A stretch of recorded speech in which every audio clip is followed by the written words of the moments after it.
Okay. Ito yung negative.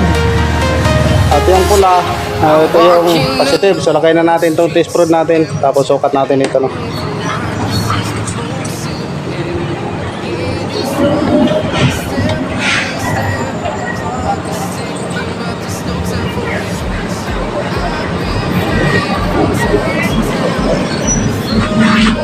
Okay, ito yung tester. Tingnan natin kung may ma-reading tayo dito.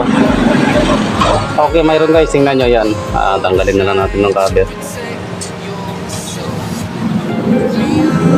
Okay. Ibig sabihin, gumagana yung controller sa inyo. May nakita tayo dito, no? May na-measure tayo na 5 volts. So, ibig sabihin, gumagana tong controller natin ngayon. Okay? So, ibig sabihin, may 5 volts to. Pag may 5 volts dito, may 5 volts din. Sigurado tayo na papasok dun sa dynamo natin. Okay, yan. Nakita nyo. Okay, 5 volts. Ito guys, second step tayo. Check natin to kung buo ang throttle natin kung sira. Okay, kasi ngayon, kita natin, na-confirm natin na gumagana yung controller natin. Okay, kasi may 5 volts tayo na nasukat ito. Tapos naka-standby tayo, di ba? May power to dito. So, ito ngayon, next, check natin to ang throttle natin. Okay, paano ba i-check ang throttle natin kung buo? Lagay natin itong positive natin dito. Ito, negative natin dito, remain lang. Tapos ang positive rod, lagay natin dito sa signal niya. Itong pangalawang, yung sa gitna. Kasi di ba ang sa throttle nito, may tatlong wire po siya. Red, black at saka ito. Yan. Ito yung black,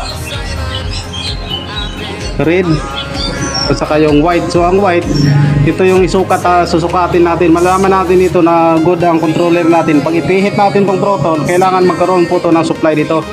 Depende sa pihit natin. Pag limbawa, magkaroon po siya ng 1 volt, 2 volts, 3 volts. Pag full na to ang ikot natin,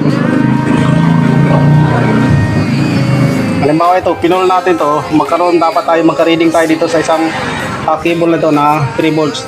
Pag wala pong supply na masusukat tayo dito guys, ito, ibig sabihin, automatic sira ang controller, ang throttle natin.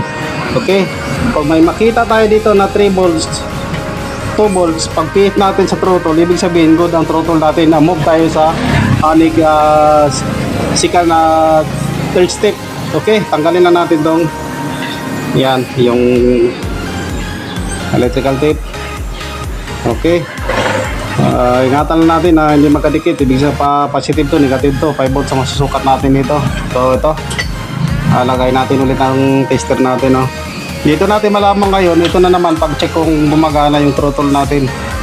Pag buo ang throttle natin, move naman tayo sa pangatlong step, no? So lagay lang natin dito sa negative. Lagay natin itong negative test prod natin. Sukat natin ulit. Okay, may 5 volts tayo na nare-reading dito. Yan.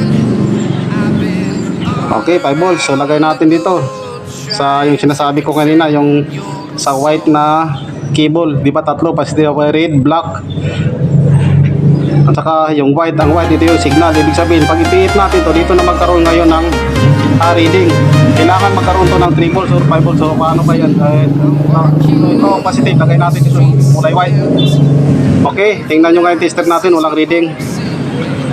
Ayan, walang reading. So pag ipihit na ko tong throttle, dapat magkaroon to siya ng reading. Okay, ito tingnan nyo. Connect natin ng ganyan. So naka-attach to. Tingnan nyo. Ang read natin naka-attach sa white cable, sa signal, no? Papasok ko galing to sa throttle. Okay. Medyo mahirap nga lang kasi yan nga. Okay, zero. Ipihit ko ngayon tong throttle. Ayun, wala. Okay. Wala po siyang reading. Kahit 1 volts, 2 volts, 3 volts. So ibig sabihin, kaya confirm natin na kagad na ang sira nito ang ito throttle. Tingnan nyo. Pag ipihit ko dito, yan. Kailangan magkaroon siya ng reading dito. So ito wala. Kahit 1 volt, 2 volts. So ibig sabihin, sira to. Okay.